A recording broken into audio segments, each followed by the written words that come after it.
एक जमात का कहना है कि कैमरे की तस्वीर हराम नहीं है, क्योंकि कैमरे की जो तस्वीर होती है वो कोई पेंटिंग नहीं है कि जिसमें नाक कान आंख बनाया जाए। कैमरा तो बस एक अक्स ले लेता है सामने वाले का, एक प्रतिबिंब है, एक छाया है। और हदीस में जिस तस्वीर को हराम कहा गया है वो तस्वीर वो है जिसमें हम नाक का नाक पूरा बनाते हो। लेकिन आप ये सोचिए, मूर्ति की शक्ल में या पेंटिंग की शक्ल में, किसी भी शक्ल में, मूर्ति तो बहरहाल उसको मुजस्समा बोलते हैं, लेकिन आज के जमाने में भी पेंटिंग अलग होती है। आपने सुना होगा मकबूल फिदा हुसैन नाम का एक आदमी था, वो पेंटर था बहुत बड़ा, उसकी पेंटिंग करोड़ों में बिकती थी। तो पेंटिंग एक अलग चीज है, कैमरे की तस्वीर एक अलग चीज है। फिर भी बहुत सारे उलमा का यह कहना है कि कैमरे की तस्वीर से भी हमें परहेज करना चाहिए, और कैमरे की तस्वीर को प्रिंट करके उसको एल्बम बनाना और कमरे में सजाना।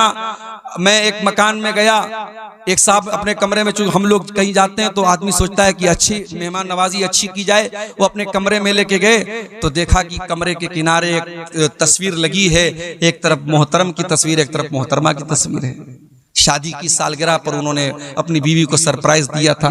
मैंने पूछा तो शर्माने लगे। मैंने कहा भैया इस तस्वीर को अलमारी में रख दो, ये क्यों यहाँ पे आप बाहर लगाए? तो तस्वीर आज हमारे घरों में बाकायदा एल्बम की शक्ल में कमरों में लोग लगा रहे हैं, ये गलत है और हमें और आपको इससे परहेज करना चाहिए। तस्वीरों को घर से निकाल दो। हाँ, मोबाइल की तस्वीरें जहां तक बात है, जरूरत पड़ने पर आप बच्चों की यादगार के लिए कुछ फोटो अगर आपने ली है, मोबाइल के कैमरे में है, मोबाइल के गैलरी में है, उसकी गुंजाइश बन सकती है, मगर उसमें भी हमें इस बात का लिहाज रखना चाहिए। लोग अपनी बीवी की एक से एक फोटो लेते हैं और उसके बाद दोस्तों के हाथ में मोबाइल थमा देते हैं, तो ये तो बेपर्दगी की बात है। आपकी बीवी का फोटो आपका दोस्त देखे, ये तो गलत बात है। इसलिए हमें और आपको अगर कैमरे में, हमारे मोबाइल में पर्सनल तस्वीरें, हमारी बीवी की तस्वीरें हैं, जवान बेटे की तस्वीरें हैं, घर की औरतों की तस्वीरें हैं, तो उनको हमें बहुत एहतियात के साथ यूज करना चाहिए कि कहीं बेपर्दगी ना हो। दूसरी चीज, इसको घर से निकालना है, घर के अंदर कोई तावीज नहीं होना चाहिए। बाज घरों में आप दाखिल होइए, मकान में दाखिल होने के साथ साथ ही एक पर्ची लटकी रहती है, उस पर लिखा रहता दुकान और मकान की खैर व बरकत के लिए, और नीचे उल्टी सीधी गिनतियां लिखी रहती है 420 9 2 11। देखा कि नहीं आपने? कहीं कहीं दुकानों पे लगा रहता है, मकान पे लिखा रहता है। मुझे ये बात समझ में नहीं आती कि ये गिनती लिखने से शैतान कैसे भागेगा। भाई आप दुनिया में किसी का नाम लेने के बजाय गिनती लेके बुलाएं, ए भाई 72 इधर आओ, ए भाई 78 इधर आओ, नाराज हो जाएगा, भाई मेरा नाम 72 थोड़ी है। आप बिस्मिल्लाहिर्रहमानिर्रहीम के बजाय 786 लिख रहे हैं, आप मोहम्मद सल्लल्लाहु अलैहि वसल्लम के बजाय 92 लिख रहे हैं। आपने गिनती बना के रखी है, ये इस्लाम का तसव्वुर नहीं है मेरे प्यारे साथियों। और ये भी सुन लीजिए कि घर में कुरान की आयतों को लटकाने से भी बरकत नहीं आएगी। डॉक्टर आपको दवा देता है पीने के लिए, घर में आप आने के बाद सिरप को गले में नहीं लटकाते, टैबलेट को गले में नहीं लटकाते, टैबलेट को पीते हैं, सिरप को पीते हैं। उसी तरीके से कुरान को पढ़ने से शिफा मिलती है, कुरान को पढ़ने से बरकत आती है, कुरान लटकाने से बरकत नहीं आती है। बड़ा सख्त फतवा है उलमा का। बाज लोग क्या करते हैं, मकान के दरवाजे में बड़े बड़े अक्षरों में लिखते हैं हाजा मिन फजल रब्बी। हराम कमाई के पैसा से घर बनाए और हाजा मिन फजल रब्बी लिखते हो, बेहुदा है। सूद ब्याज के पैसे से मकान बनाया है और सामने क्या लिखा, हाजा मिन फजल रब्बी। तेरे हाजा मिन फजल रब्बी लिखने से तेरा मकान ठीक हो जाएगा। और घर में लोग डेकोरेशन के लिए आयतल कुर्सी लगा रहे हैं, ला इलाहा इल्लल्लाह मुहम्मद रसूलुल्लाह लिख रहे हैं, नहीं लिखना चाहिए। उलमा ने मना किया है कि कुरान की आयतें डेकोरेशन के लिए नहीं उतरी हैं, घर को सजाने के लिए नहीं उतरी। हाँ, अगर कोई आयतल कुर्सी घर में इसलिए लगाता है कि हमको आयतल कुर्सी याद हो जाए या हमको बार बार नजर पड़े, हमें याद आती रहे, हम पढ़ते रहें, तो तालीम के लिए घर में लटका सकते हैं। बरकत के लिए या डेकोरेशन के लिए घर में कुरान की आयतों को भी लटकाना सही नहीं है। तो घर से तावीज को भी निकाल दो मेरे प्यारे साथी। तीसरी चीज जो घर से निकालना है, गाने बजाने के आलात को घर से निकाल दो। अल्लाह के नबी फरमाते हैं कयामत के पहले वो दौर आएगा, शराब को नाम बदल बदल के पिया जाएगा। व अन तज़हरल क़ैनात अला रुऊसिन नास, और नाचने गाने वाली लड़कियां लोगों के कानों पर जाके बैठ जाएंगी। जब नबी ने सहाबा को ये हदीस सुनाई होगी, सहाबा को समझ में नहीं आई होगी। आज हेडफोन लगाने वालों को ये हदीस समझ में आ जाएगी, आज एयरपॉड लगाने वालों को ये हदीस समझ में आ जाएगी। बाइक चला रहा है, मस्त बना हुआ है, गाना सुन रहा है, फेवरेट अपना बॉलीवुड का गाना सुन रहा है, सामने से ट्रैक्टर ने मारा, तेरी रूह परवाज हो गई, तेरी जान निकल गई, तो गाना सुनते हुए दुनिया से गया है। और कयामत के जब तू उठेगा तो वही गाना सुनते हुए तू कयामत के दिन उठेगा। जिस हाल में इंसान मरेगा उसी हाल में कयामत के दिन उठाया जाएगा। अपने घरों को नाच गानों से दूर रखो मेरे साथी। कटिहार और पूर्णिया के इंग्लिश मीडियम स्कूल में हमारी बेटियां पढ़ रही हैं। स्कूल का एनुअल फंक्शन है। टीचर ने आपसे कहा कि आपकी बेटी से हम डांस करवाना चाहते हैं, बहुत अच्छा डांस करती है आपकी बेटी। आपने कहा बहुत अच्छी बात है, हमारी बेटी डांस करेगी, हम देखेंगे। स्कूल का एनुअल फंक्शन हो रहा है, आपकी 12-13 साल की जवानी की दहलीज पर कदम रखने वाली लड़की डांस कर रही है और आप वीडियो बना रहे, फक्र से स्टेटस लगा रहे, साहब मेरी बेटी बड़ा अच्छा डांस करती है। ये मुसलमान है जिन्हें देख के शर्माए। और अभी तक तो ये हराम काम स्कूलों में होता था, ये इंग्लिश मीडियम स्कूलों में होता था, अब मदरसों में ये काम भी हो रहा है। हाँ, नाम बदल दिया गया, वहां डांस हो रहा था, यहां एक्शन हो रहा है जी। लड़कियां नज़्म पढ़ रही हैं, ऐसे ऐसे झूम रही हैं, गा रही हैं, और उसको क्या, उसका बड़ा अच्छा नाम रख दिया, एक्शन हो रहा है। शर्म आनी चाहिए और चुल्लू और पानी में डूब मरना चाहिए। अपनी कौम की बच्चियों की हम नुमाइश कर रहे हैं पूरी दुनिया के सामने। अपने घर से निकाल के फेंक दो नाच गाने को। जिस नाच गाने की आवाज को आपके नबी नापसंद करते थे, शैतान की आवाज करार दिया आपने।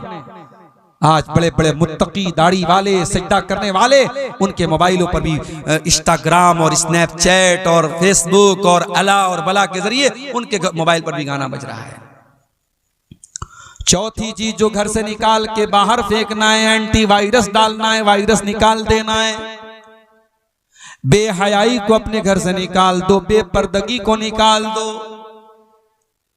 कहीं ऐसा ना हो कि साल के 359 दिन तो आपके घर में पर्दा होता हो, लेकिन शादी वाले दिन आपने भी अपनी आंखें बंद कर ली। मौलवी साहब आज तो शादी है, आज इजाजत है बेपर्दगी की। कुरान की कौन सी आयत है और नबी अकरम की कौन सी हदीस है जो शादी ब्याह के मौके पर आपके घर की औरतों को खूबसूरत कपड़े पहन के, लिपस्टिक लगा के, पाउडर लगा के, क्रीम लगा के, सज करके, सवर करके दुनिया के सामने नुमाइश करने की इजाजत देती है? और मुझे तो हैरत होती है कि आपके सीमांचल के जलसों में भी औरतें आती हैं और बाकायदा तैयार होकर के माएँ अपनी बच्चियों को तैयार करके लेके जाती हैं और बगैर किसी पर्दे के खूबसूरत मेकअप से सजा करके, सवार करके उन लड़कियों को जलसों में लेकर के आया जाता है। माफ करना मेरे प्यारे भाइयों, अकबर इलाहाबादी ने बिल्कुल सही कहा था, बेपर्दा नजर आई कल जो चंद बीबियां, अकबर ज़मीं में गैरत कौमी से गड़ गया। पूछा जो उनसे आपका पर्दा वो क्या हुआ? कहने लगी कि अक्ल पे मर्दों के पड़ गया। जब औरत का पर्दा उतरता है तो सबसे पहले मर्दों की अक्ल पे जाके चढ़ जाता है। जी हाँ, वो मर्द दयूस है, वो मर्द बेगैरत है जिसके घर की बेटी, बहू और बहन बेपर्दगी करे, बेहयाई करे और उसको कोई फर्क ना पड़े, उसकी माथे पर कोई शिकन ना आए। अल्लाह के प्यारे नबी सल्लल्लाहु अलैहि वसल्लम फरमाते हैं, 3 लोग ऐसे होंगे जिनकी तरफ कयामत के दिन अल्लाह ताला ना तो देखेगा, ना बात करेगा, ना पाक और साफ करेगा। नंबर 1, अल-आक़ुल वालिदैहि, अपने माँ बाप से रिश्ता तोड़ देने वाला। नंबर 2, अल-मरअतुल मुतरज्जिला, मर्दों की नकल करने वाली औरत। और नंबर 3, अद-दयूस, वो बेगैरत मर्द जिसके घर में बेगैरती हो रही और उसको कोई फर्क ना पड़ रहा। तो बेहयाई को घर से निकाल दो मेरे साथियों। और ये भी याद रखो, जब बेटियां जवान हो जाएं तो उनको बता दो कि कौन तेरा महरम है और कौन तेरा गैर महरम है। एक दिन यूट्यूब पर एक वीडियो मैंने देखा, आजकल बच्चियों के साथ सेक्सुअल हरासमेंट बहुत हो रहा है। कभी कभी अपने रिश्तेदार, लड़की का चाचा, लड़की का मामू, लड़की का चाचाजाद भाई, ये सब सेक्सुअल हरासमेंट करते हैं, बच्चियों को, छोटी बच्चियों को परेशान करते हैं। तो YouTube पर मैंने एक वीडियो देखा कि छोटे बच्चों को सिखाने की, उसमें सिखाया जा रहा था, ट्रेनिंग दी जा रही थी कि बच्चों को सिखाया जाए बचपन से ही कि गुड टच क्या होता है, बैड टच क्या होता है। अगर कोई भी आदमी अगर लड़की को गलत तरीके से टच कर रहा है तो लड़की समझ जाए कि हाँ ये बैड टच है और लड़की अपने माँ बाप से शिकायत करे। ये एक तालीम आज स्कूलों में भी दी जा रही है और हमारी भारत सरकार भी इसको दे रही है, और ठीक है, इस पर हमें कोई एतराज नहीं है। लेकिन एक चीज और है, जब हमारी बेटियां जवान हो जाएं, एडल्ट हो जाएं, समझदार हो जाएं, तो हमें एक चीज और करनी चाहिए। या तो हम उनको दीनी तालीम दें, मदरसे में पढ़ाएं, या आज घर के अंदर ऑनलाइन भी दीनी तालीम दी जा सकती है। किसी भी तरीके से उन बच्चियों को यह बताया जाए कि ऐ मुसलमान लड़की, जब तू जवान हो गई, बालिग हो गई, तो घर से जब तुझको निकलना है तो पर्दे में निकलना है। और घर के अंदर भी जो रिश्तेदार तेरे गैर महरम हैं, जैसे खाला के लड़के, जैसे मामू के लड़के, जैसे चाचा के लड़के, जैसे ताया के लड़के, ये जब तू जवान हो गई और वो लड़के भी जवान हैं तो वो तेरे लिए गैर महरम है। उनसे दोस्ती रखना, उनसे अकेले में मिलना, उनके सामने बिला वजह आना, ये तमाम चीजें गलत हैं। अपनी जवान बेटियों को ये भी सिखाया जाए, महरम गैर महरम का फर्क भी उनको बताया जाए। भाभी को मायके छोड़ना है, कौन छोड़ने जा रहा है? देवर जा रहा है, शौहर नहीं जा रहा है। शौहर छोड़ने चला जाएगा तो नाक कट जाएगी। कौन छोड़ने जा रहा है? जवान देवर जा रहा है, बाइक पर बैठा है, बहू उससे कंधे से कंधा सटा के बाइक पे जाए। ये कैसी बेगैरती है जो आज हमारे इलाके में। जीजा साली को घुमा रहा है, और कहावत है साली आधी घर वाली। माफ करना मेरे प्यारे साथियों, किसी ने जिसने ये कहावत बनाई है साली आधी घरवाली, उसकी नीयत खराब होगी, उसकी सोच खराब होगी। इस्लाम में साली कोई आधी घरवाली नहीं है। साली आपके लिए गैर महरम है, और साली को अपने जीजा के सामने आने से परहेज करना चाहिए। आप अपने जीजा जी को भाईजान, पता नहीं आपके सीमांचल में क्या बोलते हैं, कटिहार में, पूर्णिया में क्या बोलते हैं, हमारे यहाँ कहीं भाईजान बोलते हैं। जीजा को भाईजान बोलते हैं, बहन के शौहर को भाईजान बोलते हैं। तो भाईजान बोल देने से वो आपके भाई नहीं हो जाते हैं। एक लिमिट होनी चाहिए, एक पर्दा होना चाहिए मेरे प्यारे साथी। नबी अकरम के पास एक सहाबी आते हैं, सवाल करते हैं, अफरअयतल हमवा या रसूल अल्लाह, अय अल्लाह के नबी, क्या देवर भी भाभी के पास अकेले में नहीं जा सकता? जीजा साली के पास अकेले में नहीं जा सकता? आज आपके बनारस के करीब में मऊ में जानता हूं, मुबारकपुर में जानता हूं, आजमगढ़ में जानता हूं, आपके सीमांचल के भी बहुत सारे इलाकों में ये चीज मिल जाएगी। शौहर बाहर कमाने गया है, ज्वाइंट फैमिली सिस्टम है, बीवी उसी फैमिली में रहती है, देवरों के साथ, जेठों के साथ, ज्वाइंट फैमिली सिस्टम में शौहर दूर रह रहा है, परदेश में रह रहा है, और उसकी जवान बीवी उसी घर में रह रही है। देवरों और जेठों के बीच में कोई पर्दा नहीं है। हम क्या कर रहे हैं? हम फितनों को हवा दे रहे हैं। हम अपने घर में बदकारी को दावत दे रहे हैं कि आओ, और घर में बदकारी और जिनाकारी को फरोग दे दो। मेरे प्यारे साथियों, नबी ने फरमाया देवर अपनी भाभी के लिए मौत है, जीजा अपनी साली के लिए मौत है। महरम और गैर महरम का फर्क भी हमारे घर में होना चाहिए। अगर ये फर्क नहीं है तो इस बेहयाई को अपने घर से निकाल दो। अब एक आखिरी चीज हम बयान करके फिर कुछ सवालात हमारे सामने आए, उन सवालों का जवाब देकर हम बात खत्म करेंगे। घर को अगर आप एक दीनदार घर बनाना चाहते हैं तो एक बहुत जरूरी चीज ये भी है कि आप अपने दस्तरखान पे किसको दावत दे रहे हैं। शराबियों को तो अपने घर में नहीं बुला रहे हैं, जानियों को तो अपने घर में नहीं बुला रहे हैं। अल्लाह के प्यारे नबी फरमाते ला याकुल तामका इल्ला तकी, तुम्हारे दस्तरखान पे मुत्तकी लोगों को खाना खाना चाहिए। दावत दो तो मुत्तकी नेक लोगों को दो, बेनमाजियों को, हराम खोरों को, रिश्वत खोरों को, सूद खोरों को, शराबियों को, जानियों को मत दावत दो। अपने दस्तरखान पे नेक और दीनदार लोगों को दावत दो। अपने घरों में दीनदार लोगों को एंट्री दो। याद करो हजरत नूह अलैहिस्सलाम की दुआ। हजरत नूह अलैहिस्सलाम ने क्या दुआ की थी? रब्बिग़फिरली वलिवालिदैया वलिमन दखल बैतिया मुमिनन वलिल मुमिनीन वल मुमिनात। आय अल्लाह मुझे बख्श दे, मेरे माँ बाप को बख्श दे, और मेरे घर में जो ईमान वाला आए तू उसको भी बख्श दे, और तमाम मोमिन मर्दों को बख्श दे, तमाम मोमिन औरतों को बख्श दे। पता ये चला कि अपने घर में नेक और ईमान वाले को, मुत्तकी को हम अपने घर में दावत दें। शरीयत इसकी भी हमको तालीम देती है। और आखिरी चीज ये है मेरे साथ, ये जितनी चीजें मैंने बयान की हैं, इनका ताल्लुक हमारी कोशिश से, हमारे संघर्ष से, हमारे स्ट्रगल से, लेकिन हिदायत तो अल्लाह के हाथ में है। हिदायत का रिमोट कंट्रोल अल्लाह के हाथ में है। इसलिए अल्लाह से दुआ भी करते रहो कि अल्लाह मेरे घर को नेक बना दे। और दो दुआएं मैं सिखा रहा हूं, इन दोनों दुआओं को नोट करो। पहली दुआ आपको मिलेगी 19वें पारे में, सूरह फुरकान के आखिरी रुकू में। बड़ी प्यारी दुआ अल्लाह के नेक बंदे दुआ करते हैं, रब्बना हब लना मिन अज़वाजिना व ज़ुर्रिय्यातिना कुर्रता आयुन वजअलना लिलमुत्तक़ीना इमामा।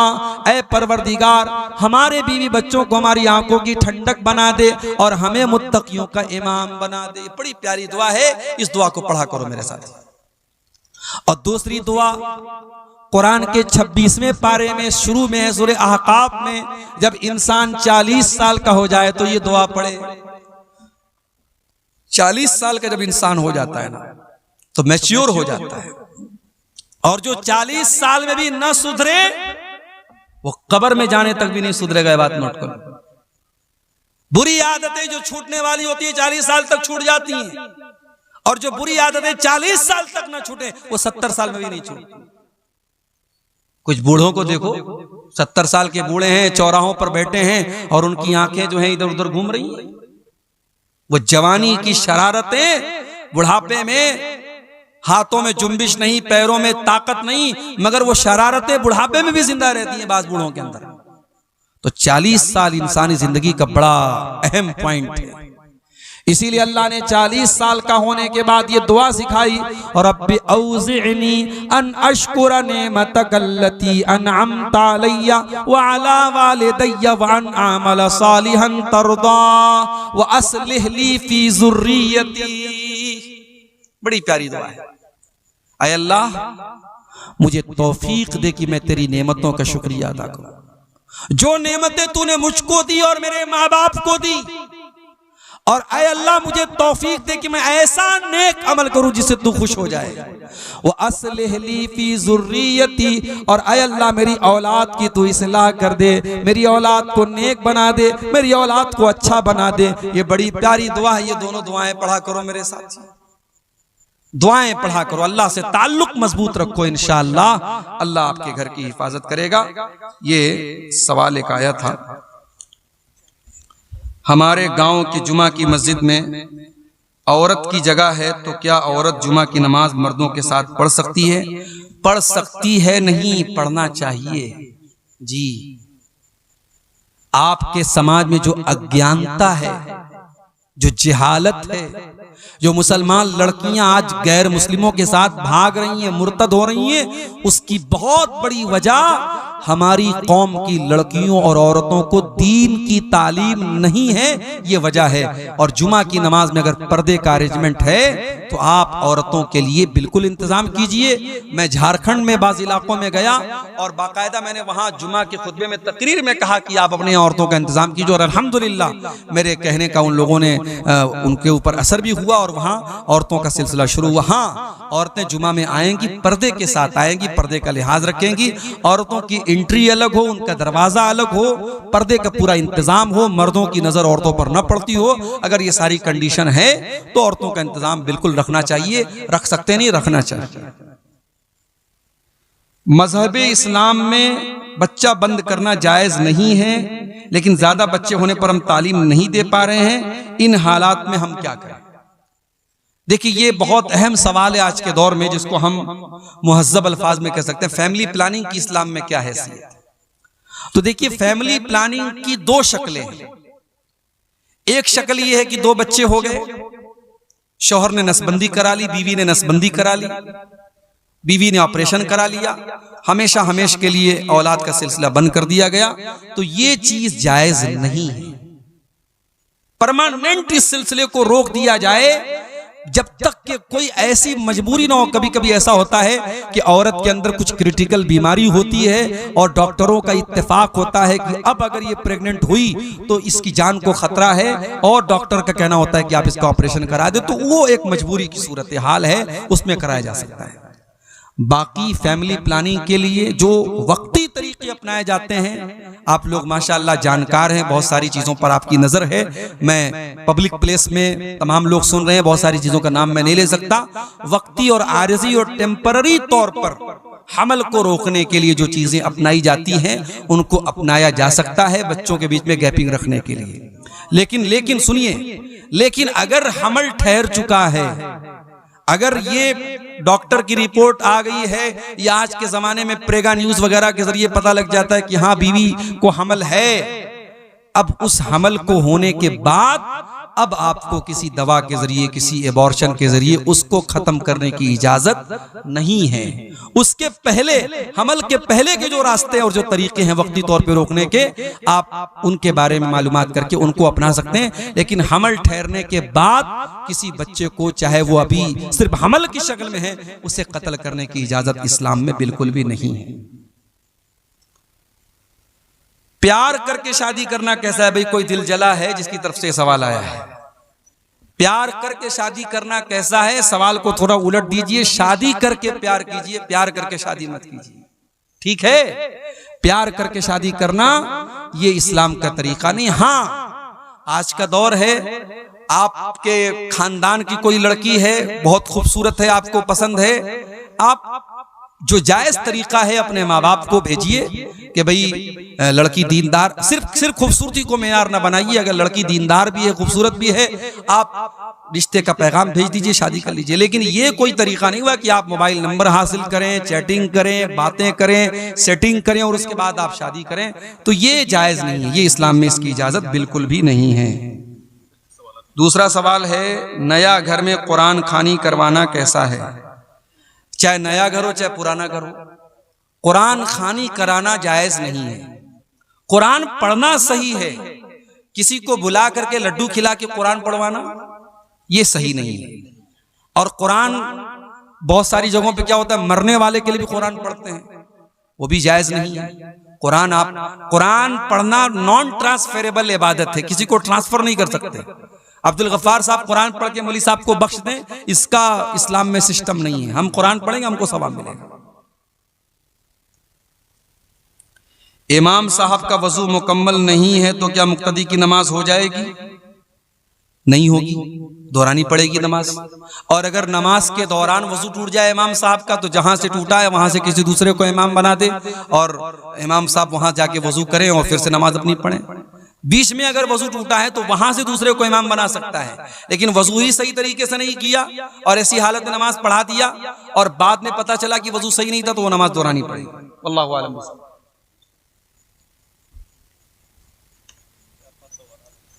क्या माँ बाप की छोटी हुई नमाज या रोजा बच्चे को कज़ा करना होगा? अगर वसीयत ना कर जाए फिर भी नमाज की कोई कज़ा नहीं करना है। रोजा अगर छूटा था और सेहत की हालत में छूटा था तो उसकी कज़ा करना है। हाँ, और अगर बीमारी की वजह से छूटा था तो उसकी कज़ा नहीं करना है। उसको आप जो रोजे का फिदिया है, कफारा है, एक मिस्किन को खाना खिलाना है 2 टाइम का, वो आप खिला दीजिए एक रोजा के बदले। क्या वक्फ की हुई जमीन को खरीदा या बेचा जा सकता है? नहीं, वक्फ की जमीन को खरीदा या बेचा नहीं जा सकता है। हाँ, वक्फ की जमीन को खरीदा या बेचा नहीं जा सकता। हाँ, एक मजबूरी की सूरत में वक्फ की जमीन को बेचा जा सकता है। जैसे मान लीजिए कि वो जमीन रोड पे आ रही है और वहां पे रोड बन रही है, तो उस सूरत में अगर गवर्नमेंट ले रही है, उसका मुआवजा दे रही है, तो उसकी जगह कोई दूसरी जगह हम ले सकते हैं। या वो जगह हालात के हिसाब से ऐसी जगह होगी कि अब वहां नमाज पढ़ना मुनासिब नहीं है, मस्जिद चलाना वहां मुनासिब नहीं है, तो उस जगह को बेच करके दूसरी जगह हम वो मस्जिद बना सकते हैं। ये मजबूरी की सूरत में है। आम उसूल यही है कि वक्फ की जमीन को खरीदा और बेचा नहीं जाएगा। नहीं सर, क्या ईदगाह की जमीन को बेचकर दूसरी जगह ईदगाह को शिफ्ट कर सकते हैं तौसी के लिए? अब देखिए, मजबूरी की सूरत में तो ऐसा कर सकते हैं, लेकिन सिर्फ तौसी का मसला है, यानी ईदगाह छोटी है, हमको बड़ी ईदगाह लेना है। और छोटी वाली ईदगाह को बेच करके हम दूसरी जगह बड़ी जमीन खरीदना चाहते हैं, तो ये मसला थोड़ा सा क्रिटिकल है, टफ है, मुश्किल है। इसके बारे में आप अपने इलाके के उलमा से समझ लीजिए या किसी बड़े इदारे से फतवा ले लीजिए। नगर के करीब एक मस्जिद है मगर जमात के लोगों की तादाद कम है, तो क्या गांव की किसी बड़ी मस्जिद में नमाजें पंजगाना पढ़ने के लिए जाना कैसा है? जा सकते हैं, कोई हरज की बात नहीं। आज के दौर में नगर और गांव का कोई बहुत फर्क नहीं रह गया है। जहां पर भी जमात हो रही हो आप नमाज पढ़ सकते हैं। शहर के हैं गांव में जाके पढ़ सकते हैं, गांव के हैं शहर में आके पढ़ सकते हैं, कोई हरज की बात नहीं। क्या औरतों के लिए इजाजत नहीं है कि उसे जुमा की नमाज में शिरकत करें? बयान कर चुके हैं। ठीक है, हाँ पढ़ सकते हैं। दुआ पढ़ के किसी को दम करना जायज है, कोई हरज की बात नहीं है। दुआ सही हो, कुरान की आयतों वगैरह को पढ़ के दम किया जाए तो कोई हरज की बात इंशाअल्लाह नहीं है। नहीं, वो सब सही नहीं है।